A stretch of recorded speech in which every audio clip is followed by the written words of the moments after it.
Just Sam and I today, holding things down. And a ton to get to. Big news from the NBA. As a team that was starting to make a move out in the West loses a huge piece of the puzzle. The Seahawks will be without a key piece of their offensive puzzle as well. All of that plus a goalie fight that you have to see to believe, but we start things as we always do on this Tuesday edition of the show with the big story. And the big story is what Indiana has accomplished. 16-0. Think about that for a moment.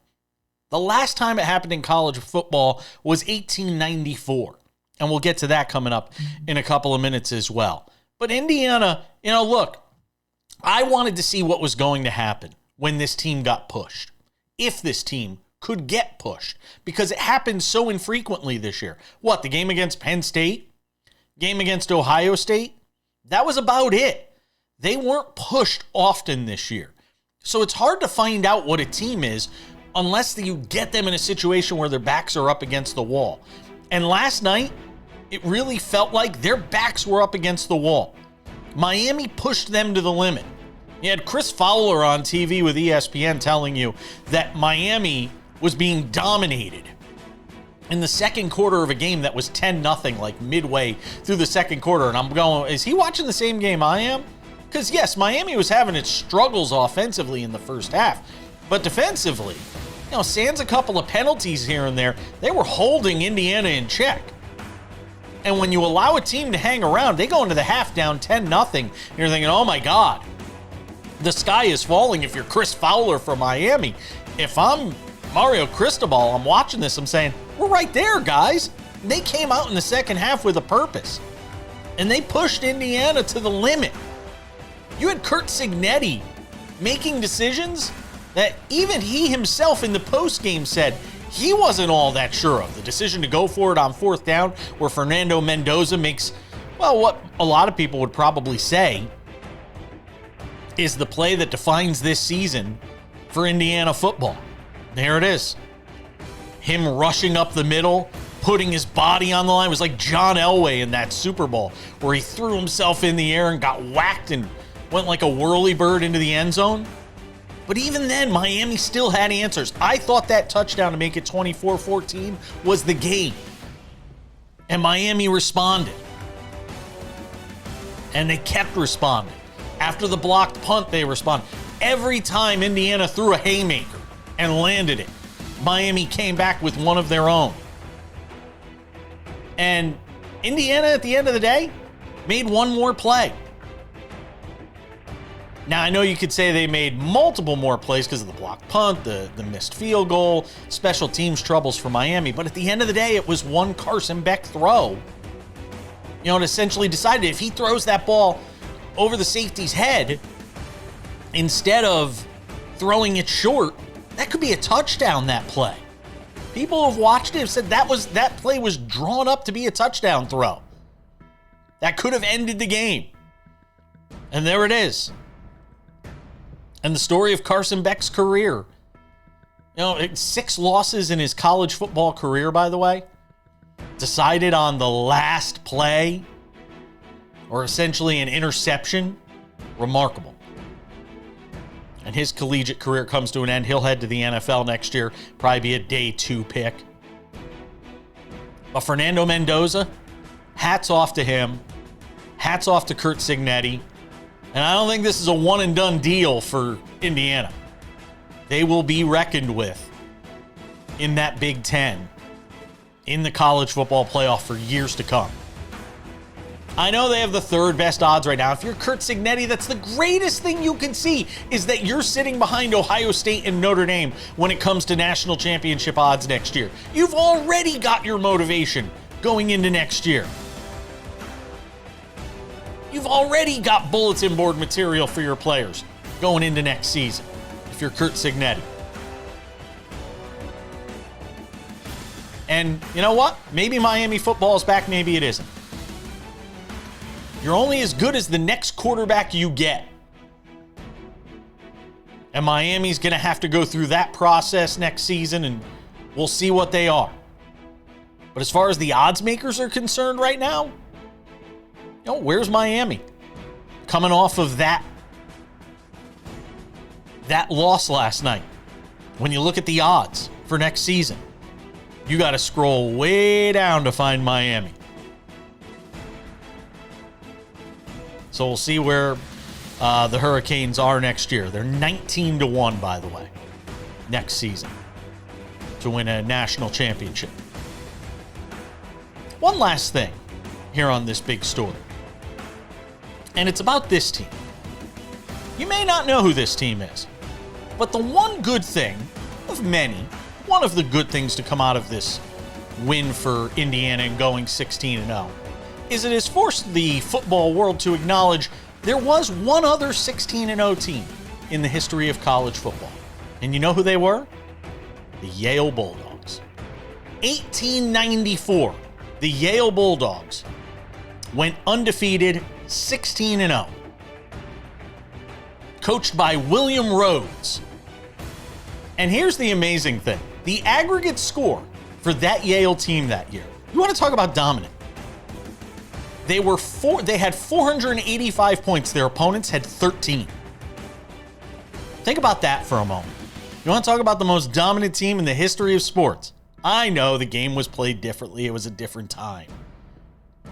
But the Yale Bulldogs, who played against the Harvards and the Princetons and the Browns and the Armies and Dartmouth and Lehigh, 16-0 that season in 1894. And one of the good things that did come out of this 16-0 run for Indiana was the fact that people had to acknowledge that really one of the fathers of football, Yale University, was the last team to go 16-0. So there you go. Look at that group of strapping young men. We will do more on this college football national championship game, the Natty. Sam Yarnell will be here. What's he make of Indiana's 16-0 season, and what happens to Miami next?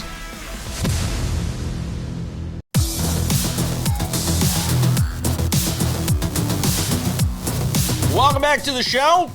You've heard what I had to say in the big story. Sam Yarnell is here, as I said at the top of the show today. Just the two of us hanging out today. I say just the two of us. Chuck Todd wants to come on from NBC's Meet the Press, current host of the Chuck Toddcast, because he was at the game last night, and he's a super Miami fan, Miami super fan. So I don't know, we might slip him in. We'll see. Sam Yarnell, talk to me. Give me your thoughts. What we saw last night. It was not what I think we all expected to see. Of course, if you tailed me on the plus 7.5, which I was not very confident in. Congratulations. But Sam, Miami put up a hell of a fight, but give Indiana credit. They made one more play. Yeah, well, certainly they did make at least one more play, Jason, and it was truly spectacular to witness this Indiana team and their dominance over Miami last night. You know, at the end of the day, what it feels like this game came down to is, something we talked about with Bill Bender over more than just our preview of the game, over the weeks leading into this game, and it was the quarterback play, right? And Fernando Mendoza, the stat line doesn't stick out any more than any other game this season, but if you watched the game, you saw he made the plays that mattered, obviously rushing in the touchdown on the 4th and 4 to give them the lead. And quite frankly, on the other side, it was, unfortunately for Miami fans and a Miami football program, a story that they've seen in every single one of their 3 losses this year, right? You go back to the SMU game that Miami lost. Carson Beck threw an interception in overtime. You go back to the Louisville game that Miami lost. Carson Beck throws an interception to end the game. You go to the national championship game. They have the ball with a chance to march down and score. The offense is moving, and Carson Beck throws an interception to end the game. So, Jason, yes, credit to Indiana. This is a football team, the likes of which we have not seen in a few years in the college football space. But at the end of the day, Carson Beck had the ball in his hands with a chance to go down and win the game, and he didn't make the play that mattered. Well, and on those things, you never know if somebody zigged when they were supposed to zag. We never really know. But clearly, they did have an opportunity there. And, it'll be interesting to see how Miami bounces back from this next year. Everybody's just assuming now the U is back. Well, it depends on who their quarterback is next year and how far the U goes. Because obviously they have a lot of other pieces. And defensively, they kept Indiana in check for most of this game. Couple of bad penalties. This is a Miami team that was penalized a lot throughout the season. You get them penalized in this game. You get the blocked punt. You get the missed field goal. We could talk about Carson Beck because it's the last thing we see. It's the lasting image and the way the game ends. But it's as much about the blocked punt. You can't have it. They shouldn't have even been downing the ball down there. They shouldn't have even had the ball in that position the way they did. And then the missed 50-yarder, which changes the complexion of the game. If that goes through, it's 10-3 at the half. Who knows? Maybe they're trying to kick a field goal at the end of the game rather than score a touchdown. I'm curious as to what your overall take now is on Mendoza as we look forward. Look, Indiana's going to be, let's just get this out of the way. Indiana's going to be, this is not a flash in the pan. Indiana's going to be good for a while. This Indiana program is not just going to, go 16-0 this year and next year, lose 2 or 3 games and go back to being the old Indiana or go back to being bad. Those days are done, okay? And what Curt Cignetti has put in place here now, we have to buy in with what he's done at this point. Taking a bunch of guys that a lot of people didn't want and turning them into a 16-0 team, which, by the way, we haven't seen since 1894, as I mentioned in the big story. Kudos to Yale. So what do you think of Mendoza? Because here's what I'm thinking about. This kid's you cannot have the sort of season he's had. You go 16-0, you win the Heisman. You are the darling of college football. You're talking to Tim Tebow about winning and what it takes to win in a championship game, right? Now you're going to be going potentially to the Las Vegas Raiders. And I say this as somebody who hosts a show that is based in Las Vegas and wants the Raiders to be good. It's the Raiders. And this kid's going to have to go from this to that next year as a 22-year-old and try to figure out how to navigate through the morass that is the Las Vegas Raiders. And I know Tom Brady is a minority owner and he's part of the franchise and all of that. But that thing has been dysfunctional for so long.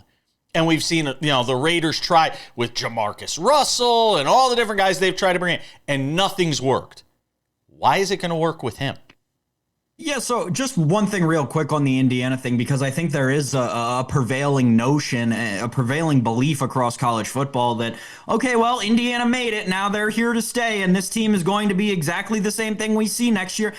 And while I'm not saying that is certainly not the case, I'm just saying that is not as simple as it was this year for this Indiana team. You have a ton of talent leaving this team, especially on the offensive side of the ball for Indiana. It is going to be a challenge, one that Curt Cignetti is very built to handle, but a challenge nonetheless to attack the transfer portal again, the way this Indiana team has in years past. And Jason, I'm not saying that they shouldn't be the third favorite, which is what they currently are to win next year's national championship. But I'm just saying the sports books are showing you very early on that they have a lot of confidence in what this team can do in the transfer portal, be it warranted or not. On Mendoza, listen, I am sold down the river on this kid. I think that Fernando Mendoza is going to be a great quarterback in the National Football League for a plethora of reasons. Not only has he shown you over the last 2 years, really, not only with this year at Indiana, last year people forget how prolific that Cal offense was with him and Jaden Ott, right? So I think that he's shown you he has the physical tools, the football aspect of it all to be able to be successful in the NFL. But what he has more so than gosh, a lot of quarterback prospects that I can at least remember is the ability to handle just about any situation. And I'm not talking about on the football field. You can ask the kid any sort of question in any sort of press conference, and he handles it with the utmost professionalism. It seems like he is not one that can be rattled the way that we've seen young quarterbacks coming out of college who have had copious amounts of success at the NCAA level have in the very recent past. So I am very confident in Mendoza. Talking about a team like the Las Vegas Raiders, he to me is the ideal guy to bring in a new coach, bring in a new system, have Tom Brady, one of the greatest to ever do it, mentor him personally. I think it's going to work out great for the Raiders with Mendoza. Well, I hope it does for his sake, because we've seen the football graveyard is littered with a lot of guys who have tried to fix the Raiders and been the guy that was going to fix the Raiders. We'll see if he winds up being any different. We got more to get to from the NFL. We'll do it next.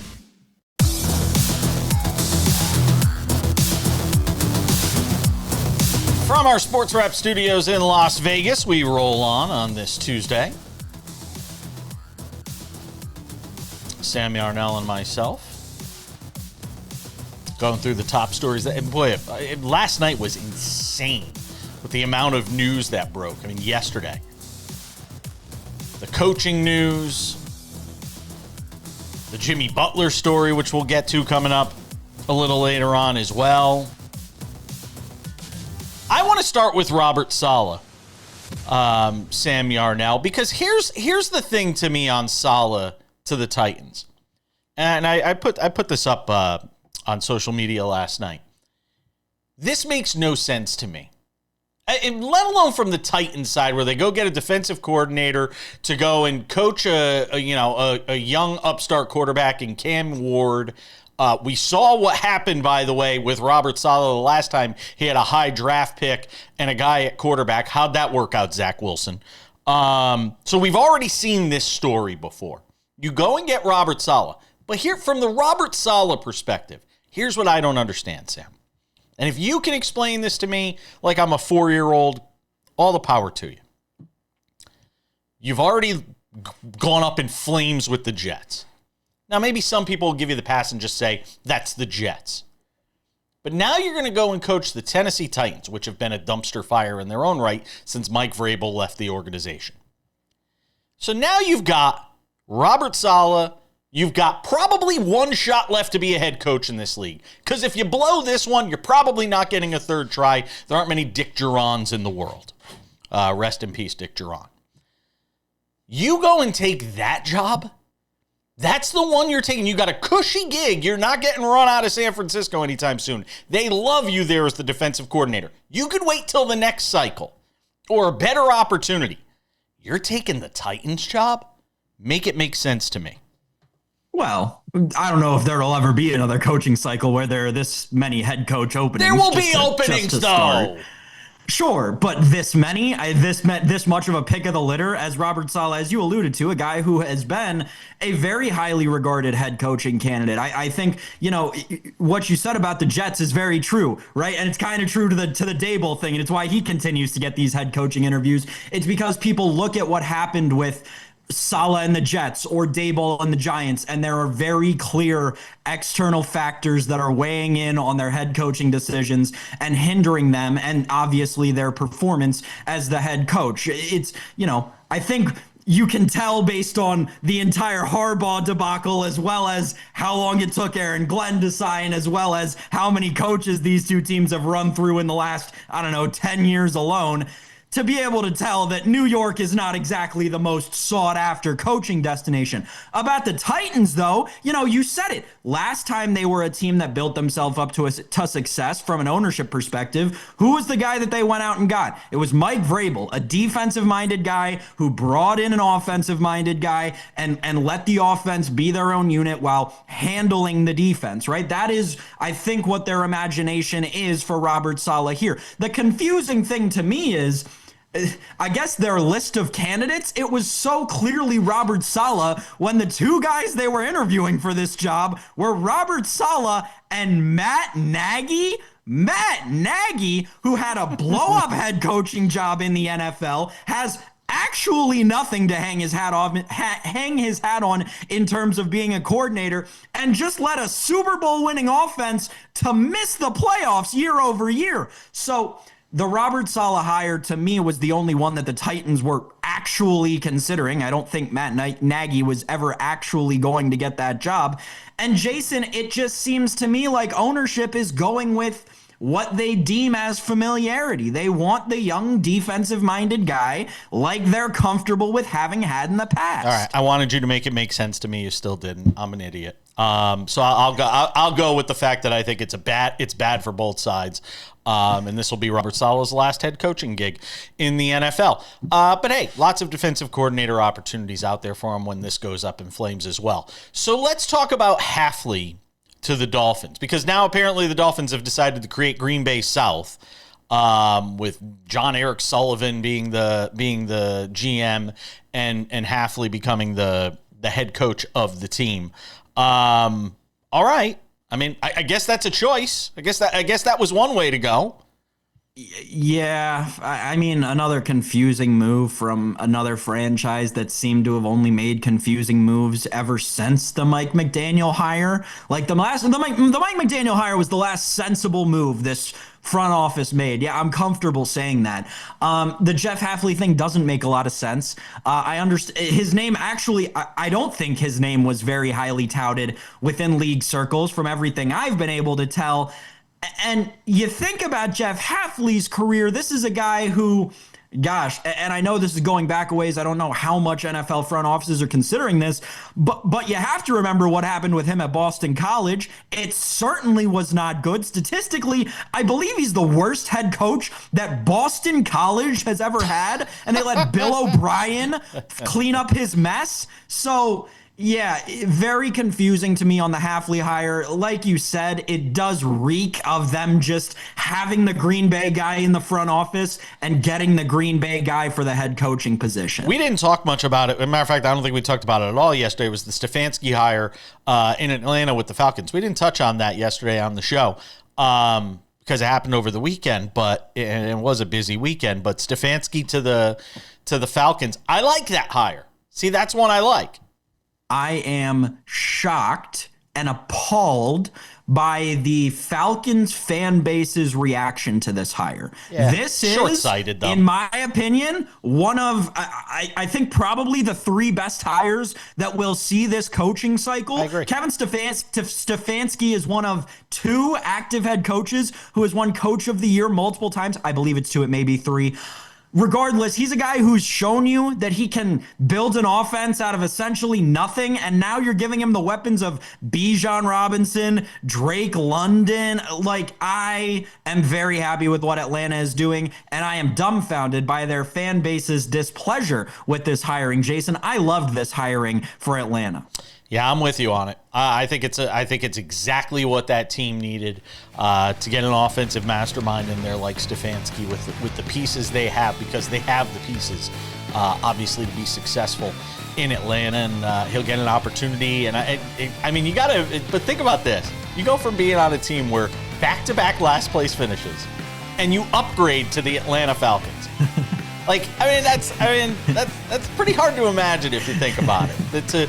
To flame out of Cleveland and literally go right into your next job being that Atlanta team with Bijan Robinson, Kyle Pitts showing signs this year. Obviously, they got to get the QB situation figured out, but we'll see how they handle that in the offseason. We're back with more Sports Wrap. Don't go anywhere.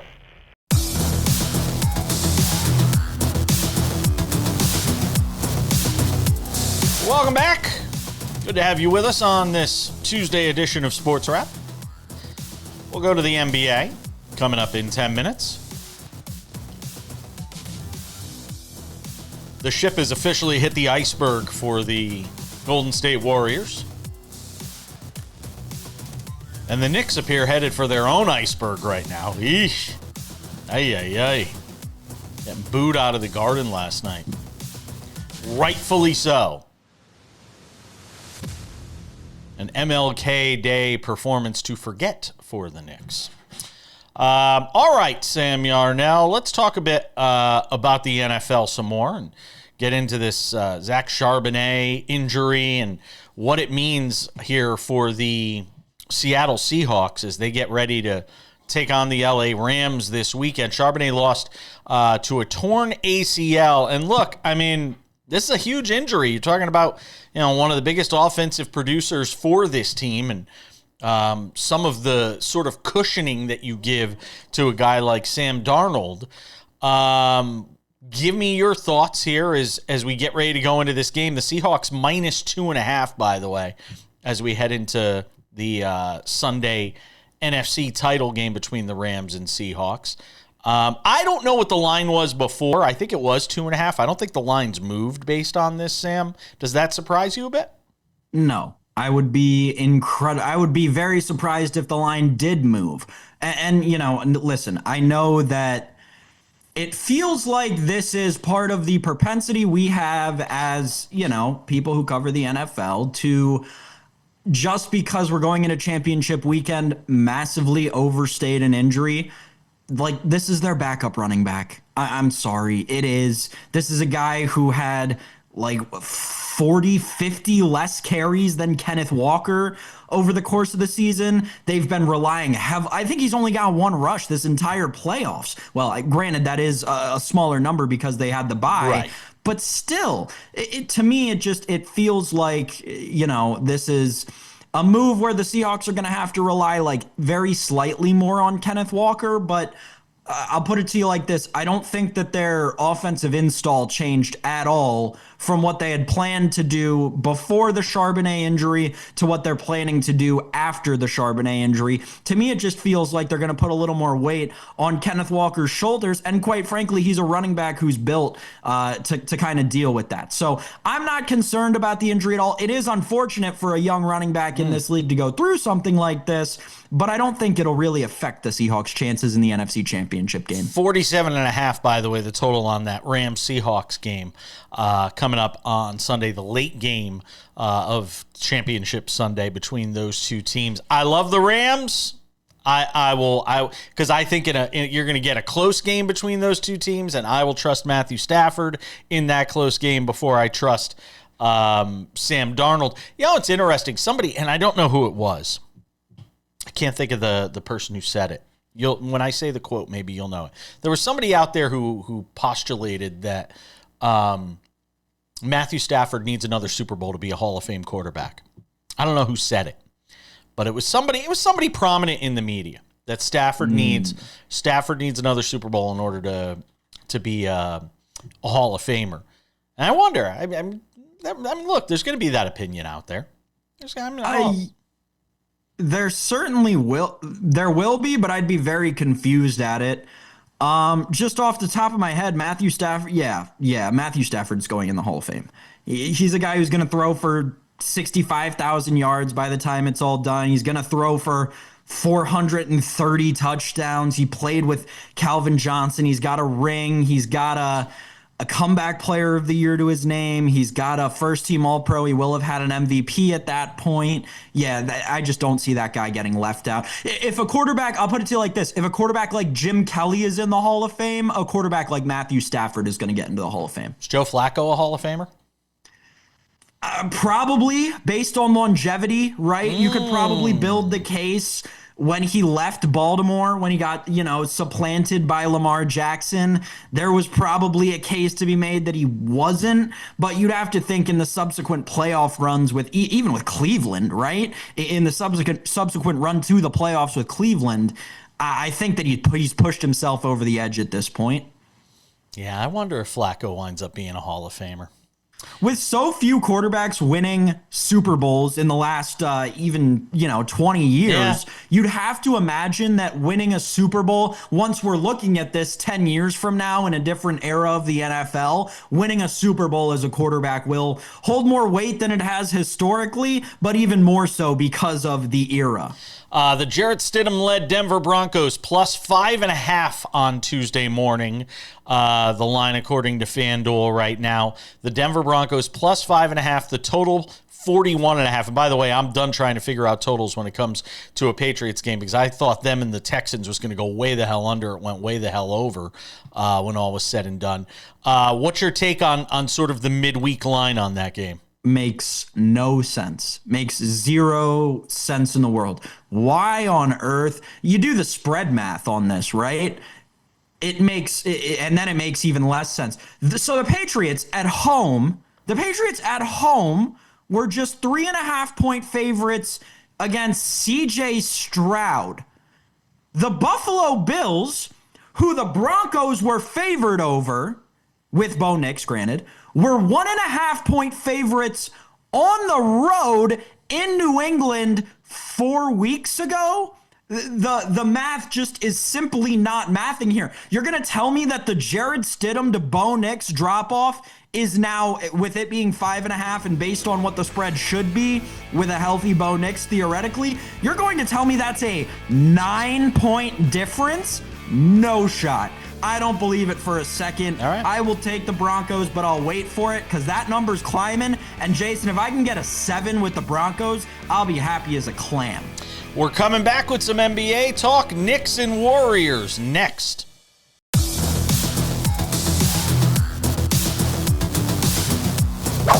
Odds and Ends wraps it up 10 minutes from now. But first, some NBA talk. Tuesday NBA run and gun here on the show. Kurt Heelan, pro basketball talk at NBCSports.com on the show on Wednesdays. Be curious to see what develops between now and then, especially when it comes to these stories, Sam Yarnell. Jimmy Butler. Torn ACL suffered last night in a Warriors win over the Miami Heat. And just when the Warriors were starting to play better and starting to make a move there in the West, they suffer this terrible injury for Jimmy Butler. And I don't know where they go. I don't know. All of a sudden, Jonathan Kuminga looks really good on that bench, huh? Steve Kerr better be running over giving flowers to Jonathan Kuminga because I don't know where they're going to get the production to replace what Butler brings to that team, Sam. Yeah, so right as the Golden State Warriors looked to be trending up and like they were making a comeback, everything fell apart, and the franchise is headed towards basketball purgatory if they don't do something quick. They're already in it.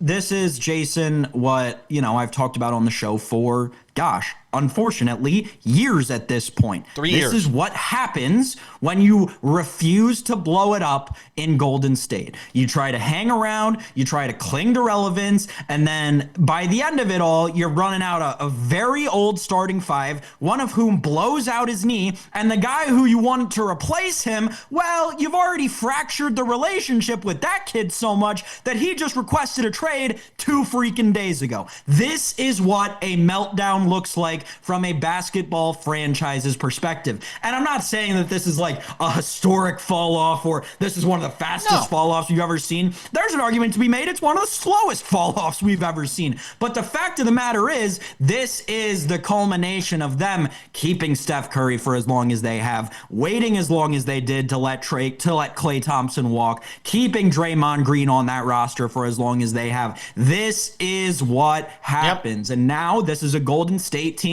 that is probably going to end up a lottery team, Jason Page, because do you really have any hope for this team to do anything without Jimmy Butler? I don't know how you repair what's been done here with Kuminga, where you basically he's gone. He already requested a trade. I don't know how they fix that.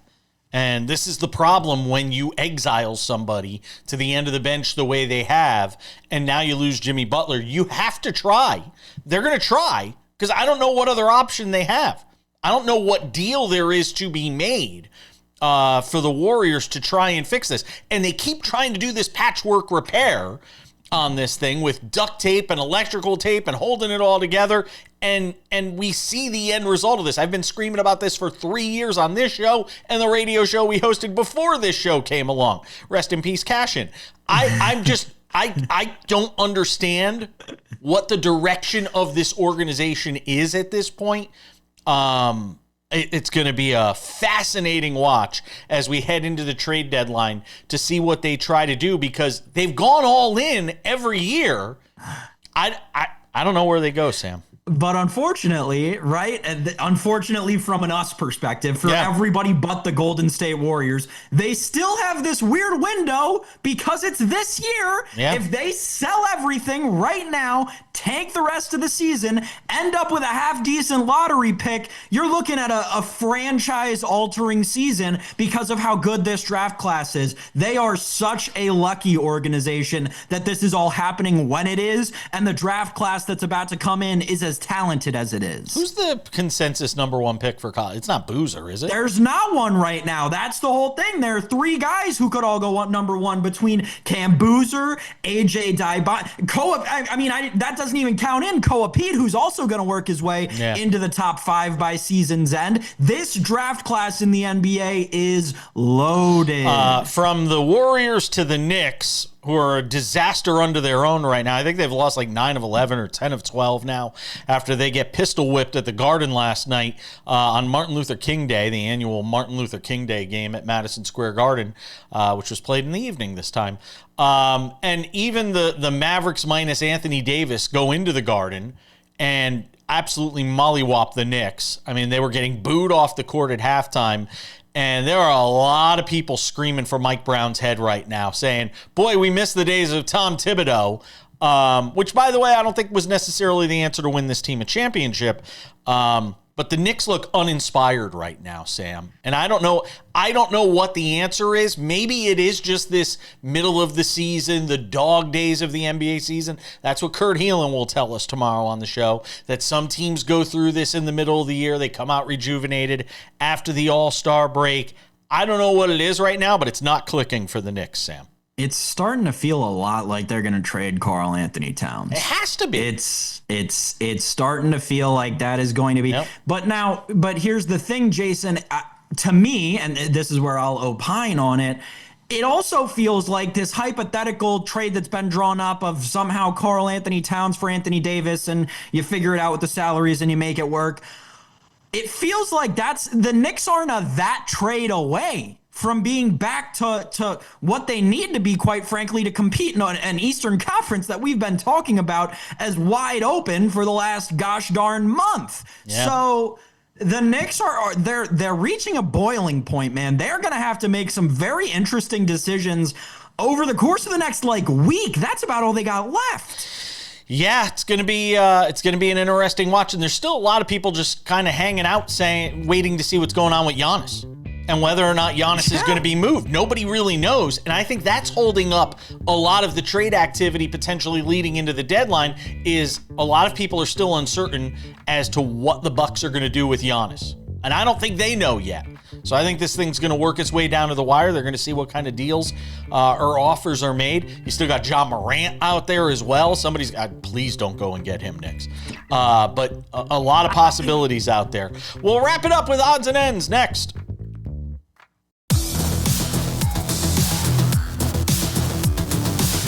All right, just about time to put the wraps on this baby for a Tuesday. Don't forget, Wednesday's show includes Curt Cignetti, Pro Basketball Talk at NBCSports.com, talking all things hoops. See if we're any closer to a resolution on Giannis. Ja Morant, by the way, who I mentioned in the last segment, says he don't want to trade. He says he's in it to win it with the Grizz. See how that works out. So we'll see what Curt has to say on the show tomorrow. A couple of reminders before we go. If you haven't done so yet, make sure to subscribe to the Sports Wrap with Jason Page podcast. Available on all your favorite podcasting platforms. It is the audio version of this show, Monday through Friday, 45 minutes. It is fantastic, I can promise you.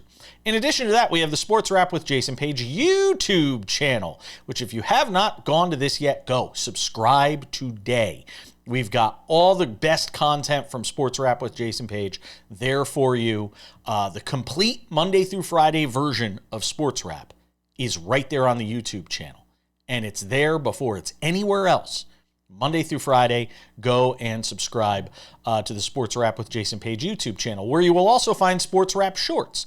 These are 1 to 3 minute long videos, usually closer to a minute though, on the top stories of the day. When news breaks and we're not here to bring it to you on television, We're on the YouTube channel, SportsWrap with Jason Page. The SportsWrap shorts are available there. They're also available on our TikTok, SportsWrap Jason Page, and on our Instagram, you guessed it, SportsWrap Jason Page. And without any further delay, on this Tuesday, time for some odds and ends. Odds and ends, Sam Yarnell. We had a goalie fight in the NHL, and everybody knows how much of a fan of fighting I am in the NHL. I am the first one to come on here and say it is awful, it is terrible, the sport should get rid of it. Did you see? Now I'm going to go way off script. Did you see the fight at the minor league hockey game with the it rocked. Oh my God. It was awesome. Terrible. It was sick. Awful. It was awesome. See the terrible example great. We are setting. It was everything that is right with hockey in the world and sport. These little kids beating the crap out of each other. Some goalie came in, looked like none of them got hurt. The goalie looked like Bane coming in and taking out a player. Speaking of goalies, we had a goalie fight in the NHL last night, Sam. Sergei Bobrovsky, Alex Nedeljkovic. Got it. Nedeljkovic. There it is. Damn it. I got it right on the SportsWrap short last night, and that's what counts.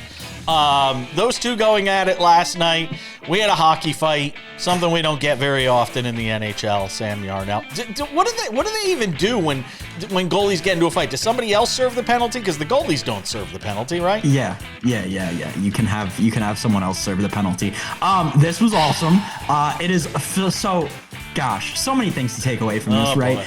Hockey is good when the Sharks are good, and the Sharks are good again. Macklin Celebrini's lighting the world on fire. Yeah. Alex Nedeljkovic is doing stuff like that to Sergei Bobrovsky, who's one of the most established tendies in the National Hockey League. So the Sharks are all the way back, and that is something that is good for hockey. Another thing that is good for hockey is the all the way back Sharks having this newfound rivalry with the Florida Panthers. This rocks. This is awesome. Hockey is doing so well right now, and it is so fun to see teams with this young talent, these young upstart teams that have been so deep in the basement for the last couple of years. The Sharks, the Sabres, doing so well in the National Hockey League right now. It's awesome to see. The goalie fight was a lot of fun. And shout out to Alex Nedeljkovic, man. Took on Sergei Bobrovsky, and I'm going to give it to him. I'm going to give it to him 10-8. Maybe not 10-8. We'll go 10-9 Nedeljkovic on this one. All right. Fine. Have it your way. Keep all your fighting in the game. Crazy hockey friends. Let's talk about Alberto Mendoza. He is the younger brother of Fernando Mendoza, who we talked about earlier in the show and waxed poetic about. Alberto Mendoza, for those of you that may not follow college football, is the backup quarterback in Indiana. Now, next year, a TCU transfer is coming over to Indiana named Josh Hoover. There was conventional wisdom that he could be the starting quarterback next year. Now Alberto Mendoza is entering the transfer portal. Will Indiana be able to keep him, Sam Yarnell? I don't know. This is something that the college football message boards, I'm sure, will go crazy on for the next week and a half, that the college football that the NCAA transfer portal is open. Yeah, maybe. I would like to think that the emotion of winning a national championship at Indiana and his brother quarterbacking them not only to a Heisman, but their first national championship would make him want to stay and try to follow in that legacy. But Jason, this is the unfortunate part about college football in the modern age. Georgia Tech, Duke, Stanford, all still looking for quarterbacks. So, and hey, Duke won the ACC this year. I mean, there are worse places you can land if somebody offers him a starting job next year and enough money, and he gets to be the Mendoza at that school, which is obviously going to bring about some attention for whatever said program he goes to, Sam. He's gonna score next year. He better go thank his brother, because he's gonna score in this portal this year just by blood. Yeah, certainly, but I'd be surprised if it was in Indiana. It just feels as wholesome as that family is, I don't think they're leaving Hoosier land. Josh Hoover, 31-game starter for TCU, threw for more than 9,600 yards while he was there. That's gonna wrap it up for us. This Tuesday edition of SportsWrap is in the books. Thanks to all of you at home for watching. Thanks to you, Sam. We'll see you all back here on a hump day edition of the show. Hey, Gael Monfils, nice career at the Australian Open. Played his last match there. We'll see you. Hi there, I'm Jason Page. You like what you're watching? Subscribe. We've got SportsWrap shorts on this channel. We've got the show. We've got clips from the show. What else do you have to do? You probably follow a lot of other things that aren't half as they're not half as exciting as this show is. So what are you waiting for? Click the subscribe button, follow the channel, watch the content. Bye.